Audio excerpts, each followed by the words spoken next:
bete. BBB, saatnya baca berita bareng Berko Tole. Halo Debers, Halo. Bima Tole di sini. Ini Berko. Oke, halo Ber. Halo. Gimana kabar Ber? Baik. Semangat dong. Oh, iya. Baik, buset dah. Baik gue. Buset, kita habis lebaran masa kagak baik. Iya, Baik, kan kita kan pasti. udah meraih kemenangan. Meraih kemenangan. Lu Itu kan menang. ada slogannya tuh. Apa tuh? Lebaran, raihlah kemenangan. Yoi. Gua juga, lu menang yang lain enggak? Kalau untuk menang yang lain kayaknya enggak. Enggak. Cuman merasa menang karena habis Iya, maksud menjalankan gua puasa. maksud gua menang kayak kemarin habis main PS sama Oh. gua tuh kan, main PS lu menang kan. Kayaknya kalau masalah game, gue sebenarnya gamers juga. Cuman kalau udah main multiplayer tuh gue selalu kalah. Gue bingung kenapa itu. Gue cemen banget, gue cemen dah. Lu kayak kurang Kalau belajar deh. Iya, gue kurang ilmu gue kurang kalau di Lu kebanyakan main multiplayer. God of War sih, main Kratos. Gue suka banget kalau udah main game yang bergenre adventure. Adventure. Gitu. Jadi kalau udah multiplayer, mungkin gue paling kalah terus kayaknya. Ah, lu main bully juga suka lu, bukan mana adventure main bully. Itu Mungkin dia baru tahu games bully di PS2 nih, teman gue ini nih. Kalau main bully nih cuma ngerjain guru doang di nih. Mungkin karena emang ya gimana ya gue. Apa? Gue Kenyataannya tapi begitu. sebenarnya kenyataannya gue nggak pernah dendam sih sama guru juga sih, karena emang iseng aja. Ya maksud lu kenyataannya lepet guru pakai ketapel. Iya, soalnya kan masa yang gue selepetin anak sekolahan ya Oh, bosen. iya, bener. Gue pengen nyari sensasi yang beda. Guru lah gue selepet. Gitu jadi ceritanya. Lu gawe gimana? Alhamdulillah gawe gue lancar, aman dan terkendali, Be. Lu enggak ngelepet supervisor lu kan? Enggak dong. Bisa-bisa gue udah dikirimin surat, gak besok gak boleh datang lagi gue. Lu ngerasa gak sih hari-hari ini kayaknya udara tuh panas banget Oh gitu? iya, panas banget, tapi di rumah gua enggak punya AC lagi gue. Panas banget, Ya, asli. panas. Asli panas banget kemarin. Apalagi lu di lapangan kan? Ya benar. Jadi menurut Kepala BMKG Hmm. Pak Suwardi yang dari Kota Tangerang nih, kita kan di Tangerang nih. Ya, fenomena tersebut membuat sinar matahari terasa panas karena tidak ada awan tebal yang menghalangi. Oh, jadi kemarin tuh panas gara-gara nggak ada awan tebalnya. Ya betul, Ber. Hmm. Dan ini terjadi hanya di Kota Tangerang, Ber. Oke. Dan suhu tertingginya mencapai 36,1 derajat Celcius. Pantesan kemarin Iya. panas banget. Gua aja kemarin dari rumah kan masuk siang. Maksudnya Oh, kan lu ada middle ya? shifting. Iya, Ya, shifting. kan. Itu panasnya bukan main, Boy. Iya. Itu padahal masih kisaran jam-jam 11, Wah, setengah 12. iya. Itu Itu bukannya jam-jam panas. apa Ya, tapi hitungannya kan nggak jam 1 jam 12 kan. Maksud gua Iya sih. artinya biasanya kalau gua berangkat jam setengah 11, jam 11 tuh masih yang ya pagi OTW siang lah. Iya. Itu kan nggak terlalu panas Iya. ya. Ini panas banget sampai 30 derajat, pantesan. Ya.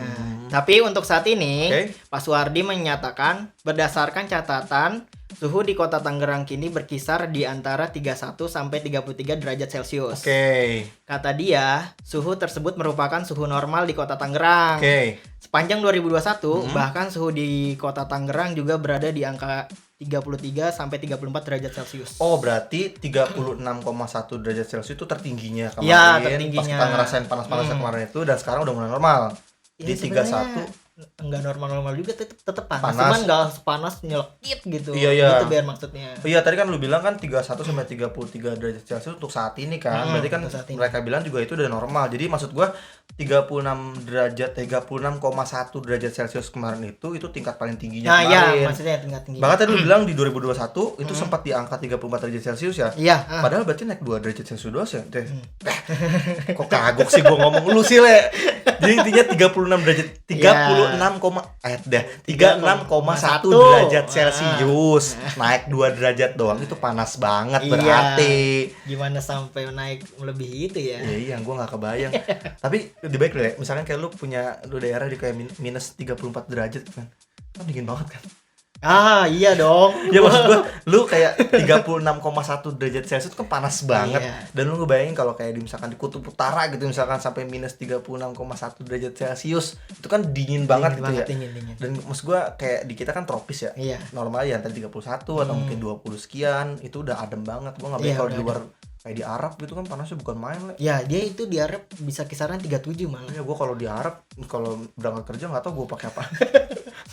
Gue di sini aja pakai tebal sarung tangan. Iya, segala makanya lu macam kan rapet. kalau yang gua tahu ya, lu kalau berkendara tuh wah, saya rapet banget tuh. Iya. Helm full face, terus jaket juga, Iya. terus sama sarung tangan tuh. Ya itu berarti baik. Ini lu kayak himbauan dari polisi aja. Safe berkendara. Iya. Ya. Safety riding. Iya betul. Itu barusan himbauan kawan.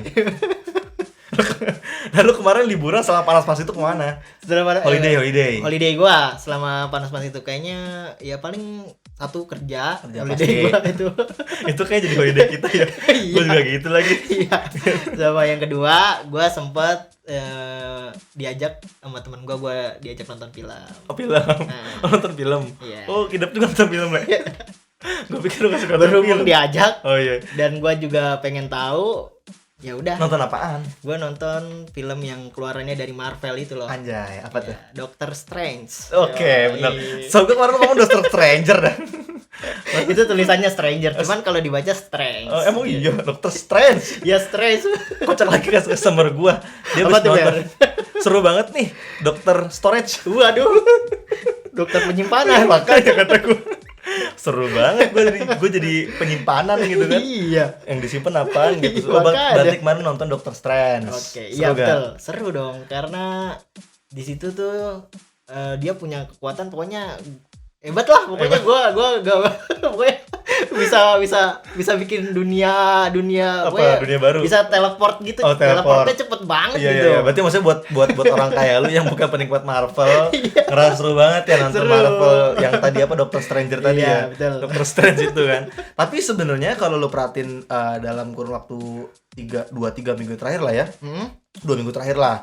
Itu di film di bioskop sekarang itu lagi tenar juga yang namanya film KKN Desa Penari. Oh iya tuh. Iya, Benar. Dokter Strange memang iya. Gue beberapa kali juga dengar banyak banget berita soal serunya film itu segala macam. Cuman nggak kalah seru juga itu KKN Desa Penari ini karya apa namanya warga lagi apa namanya Film Indonesia masyarakat lah. Indonesia, Masyarakat iya Indonesia. karya anak bangsa Karya lah anak gitu bangsa. kan. Betul. Dan di sini juga banyak banget fakta-fakta menarik yang udah dibahas juga di konten DB News kemarin sama Mbak iya, Ajeng. betul. Jadi kalau untuk para debers yang pengen tahu fakta-fakta soal KKN Desa Penari, bisa coba lihat dulu deh di Instagram kita juga Iya. di db.medinfo. Di situ ada beberapa fakta dari KKN Desa Penari yang Iya, bener-bener betul. menurut gua menarik banget untuk dilihat sih ya. Contohnya nih, gua sebutin dulu satu, soal film ini diangkat dari sebuah tweet Twitter yang Oke. katanya kisah nyata. Yang kedua ada nama desanya pun itu masih menjadi misteri lah sampai sekarang ini. Iya. Dan yang ketiga itu penayangannya yang ditunda selama 2 tahun. Jadi harusnya udah ditayang duluan. Dan masih banyak lagi fakta-fakta menarik yang udah dibahas sama Mbak Ajeng di DB News kemarin. Jadi buat para debers coba deh lihat dulu di sebelumnya karena emang ini kayaknya film seru banget lah. Iya. Lu ada Kayaknya niat gue buat juga nonton nggak? ada niat, cuman gue nyari partner juga dulu nih. Soalnya kalau nonton sendiri ntar gue joget sendiri. Ajak gua. Disangka gue kesurupan. Gua banyak kalau ngajak gua nonton terus gua kesurupan gua tinggalin lah. Bukan teman saya. Bukan teman saya. Gua tinggalin sih. Iya. Nah ini ngomongin soal film ini juga. Film ini Oke. ternyata memecahkan rekor baru Le. Yang Oh, gitu. sebelumnya itu dipegang oleh Pengabdi Setan karya Joko Anwar di tahun Oh, 2017. gitu. Nah pada saat itu Pengabdi Setan itu mencapai 4,2 juta penonton itu pada tahun 2017 dan ini film remake ya, maksudnya remake. film di remake jatuhnya, Oh, bukan di film baru ibaratnya gitu kan, dan ini nyampe 4,2 juta penonton. Nah untuk film KKN Desa Penari ini itu sampai dengan 4,5 juta penonton Oh, per gitu. 12 Mei kemarin, dan sekarang pasti bakal lebih bertambah lagi karena kan film juga masih tayang juga kan di bioskop. Iya. Jadi walaupun beda 300 ribu sampai dengan 12 Mei kemarin, cuma setidaknya kalau menurut gua sih ini bakal masih bisa berkembang lagi karena sampai sedetik ini pun masih tayang Iya filmnya. kan lu belum nonton, gue belum nonton, ntar pasti bakal nambah tuh. Ya makanya 2 lu sama gua doang. Iya ya. Dikira kita doang yang mau nonton. Terus kamu lu nggak begini kita berdua doang lagi. 4,5 juta 0002 itu Bima sama Berko yang nonton. Tapi gak mungkin lah, masa plus 2 doang. Kayaknya itu spesial deh. Dan di film ini kayak seru banget soalnya kayak di gua kerjaan gue di mall ya. Dan apa namanya kayaknya banyak juga yang pulang malam kan sekarang juga udah kayaknya udah ada apa namanya kalau di bioskop midnight. Iya, midnight. midnight. Ya midnight lah Apa pokoknya sih yang panjangannya? iya pokoknya midnight lah ya yang nonton malam itu kayaknya juga sering banget gue ngeliat waktu udah tutup mall itu banyak banget yang baru keluar nonton film Oh, gitu. gitu. Nah saking seru film ini itu juga memang sebenarnya berawal dari utas Twitter doang Le Oh, gitu. sebenarnya. Tapi sih fakta sebenarnya. Nah, utas ini itu dibuat pada akhir Juni 2019 dan dibagi 2 cerita. Ini di-share oleh akun Twitter anonim. Itu namanya @simplem8137853. Kayak nomor telepon ya. Halo. Jawab dong, kan udah telepon. Halo. Iya loh. Apaan sih anjir. Jadi kisah pertamanya itu menceritakan soal KKN Desa Penarian secara keseluruhan. Dan yang kedua itu berdasarkan sudut pandang dari tokoh bernama Nur. Jadi si @simple ini, @simpleman ini, @simple M813785 PR banget gue nyebutnya. Ya pokoknya mas simple inilah. Mas simple. Ya mas simple ini. Itu menceritakan ceritanya itu dalam dua bagian. Jadi yang pertama itu secara keseluruhan, kedua berdasarkan sudut pandang dari tokoh bernama Nur. Gitu. Nah, konon katanya KKN Desa Penari ini secara keseluruhan ceritanya itu masih banyak yang artinya disamarkan atau dirubah lah. Bener. Jadi demi untuk mencari fakta-fakta lain atau demi kelurusan ceritanya, ini sampai bertanya lebih lanjut pada sosok yang namanya disamarkan sebagai Mbak Widya. Gitu. Jadi akhirnya jadi 3 sumber nih. Dan disampaikan juga oleh Pak Simpleman ini pada Agustus 2019 lalu saat ia mengklarifikasi kisahnya dalam sebuah video yang diunggah di kanal YouTube Raditya Dika. Ini memang katanya banyak banget yang dirubah Le.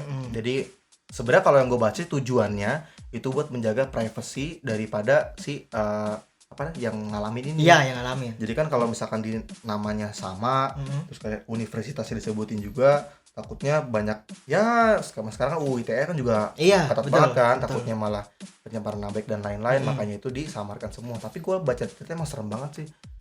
Wah, itu utasnya panjang banget. Panjang banget. Berapa banyak lah pokoknya ya. Dan itu sempat viral banget 2019 Le. Dan contohnya yang dirubah itu, contoh salah satunya itu soal tokoh utamanya di KKN Desa Penari ini. Jadi kan kalau di cerita filmnya itu ada 6 orang tokohnya. Itu ada Mbak Widya, ada Mbak Nur, Mbak Ayu, Mas Bima, bukan Bima saya ya. Oh iya, Mas Anton dan Mas Wahyu. Jadi secara filmnya itu ada 6 orang nih yang ditulis Mas Wahyu juga, Mas Simpleman ya. Mas Simpleman ini nulis ada 6 orang. Tapi faktanya itu ada 14 mahasiswa yang mengikuti kegiatan KKN dan dosen pengawas juga sebenarnya juga terlibat di sini Le. Ya total 15 orang atau 14. Intinya si 14 mahasiswa ini sama si dosen pengawas juga terlibat ternyata. Tapi ini enggak disebutin di ini ya, di filmnya ya, karena yang Black tadi buat menjaga privasi dan lain-lain gitu. Tapi ngomong soal KKN, ini kan ceritanya serem banget ya Le. Apakah emang semua KKN kayak gini? Sebagai lo yang pernah ngalamin KKN? Kayaknya sih enggak. KKN itu kan kayak pengabdian kita sebagai mahasiswa ke masyarakat ya gitu. Jadi ibaratnya pengabdian itu kita dalam bentuk ilmu atau kayak teknologi lah ibaratnya. Kayak misalnya di kampung ini nih nggak ada irigasi, jadi kita sebagai mahasiswa atau yang ditugaskan di KKN di kampung itu kita menyediakan sarananya. Jadi biar si warga yang di kampung itu bisa merasakan belajar juga gitu. Ya jadi buat para devers juga di rumah mungkin yang kayak gue, karena kan gue nggak punya basic kuliah juga dan nggak pernah ngalamin KKN juga. Jadi sejujurnya waktu pas pertama kali gue ngeliat thread soal KKN Desa Penari ini, ya langsung di otak gue berarti KKN kayaknya serem dah. Lu kayak berkunjung ke daerah orang yang terpencil kan, karena gue liat banyak kan gitu kan kayak desa terpencil-pencil gitu kan di daerah mana sampai kayak Cirebon segala macam gitu kan. Dan yang itu yang terpencil banget, dan akhirnya semenjak ada thread ini juga gue mikir, oh berarti kayaknya KKN tuh kayaknya serem deh gitu. Tapi sebenarnya nggak gitu ya Le. Tapi sebenarnya enggak. Kalau yang lu tanggap sebenarnya KKN tuh simpelnya tuh ya. Kayak gimana sih? Maksudnya sebenarnya nggak serem itu kan? Enggak. Mungkin ya yang gue pernah alami ya gitu aja sih, kita saling bersosialisasi aja sih, sama jaga attitude sama jaga sikap. Itu kayaknya ya. Gitu. Jadi mungkin ini memang karena gue juga belum nonton juga, cuman kalau dari segelintir cerita memang KKN Desa Penari ini mungkin masalah attitude juga kali ya. Iya. Jadi buat para devers juga kalau misalkan mau berkunjung ke luar kota, ke tempat wisata atau mungkin ke daerah orang lah intinya ya. Jadi itu harus bersama-sama saling menghargai. Iya, itu. Sama-sama saling menjaga juga dari segi attitude. Ya attitude, terus kayak misalkan lu ngomong sesuatu juga ya disuruh hati juga ya, jangan sembarangan lah. Kayak di gunung lah misalkan ya, itu kan nggak bisa sembarangan juga kan. Iya kayak lu ngomongin apa ya jangan kan kayak ngomongin ngomong kasar aja deh, kayak misalnya lu gini terus gini-gininya tuh kasar. Gini-gininya tuh kasar. Gini lu setan lu. Eta setan saya gitu. Saya panggil saya gitu. Iya, makanya ntar ada kita ngomong gitu, ntar ada yang nunjuk gitu, saya gitu. dari semak belukar. Ya makanya intinya sebenarnya kalau buat para Debers kalau mau keluar kota, intinya yang gue bilang mention tadi itu harus jaga-jaga semuanya ya. Kemarin kan juga habis holiday juga ya mungkin apa namanya sekarang mungkin kalau yang masih holiday juga di luar karena masih ada waktu buat liburan juga mungkinnya masih banyak yang cuti ya dijaga baik-baik lah karena jangan sampai kejadian lagi nih hal-hal kayak gini. Mau itu konteks KKN kayak mau itu konteks holiday segala macam intinya jaga semua-muanya ketika misalkan lagi di daerah orang gitu. Kayaknya cukup kali ya kita cukup. Dan semoga nanti nextnya kita bisa ngebawain lagi berita-berita yang lebih menarik dan lebih menambah info juga buat para Deber semua. Oke? Cukup, Le? Cukup. Oke, sampai di sini dulu baca berita bareng kali ini dari gue Berko dan rekan baca bareng gue Bima Tole. Semoga bisa bermanfaat dan bisa menambah informasi buat para Deber semua. Sampai jumpa di baca berita bareng selanjutnya. See you next time. Dadah.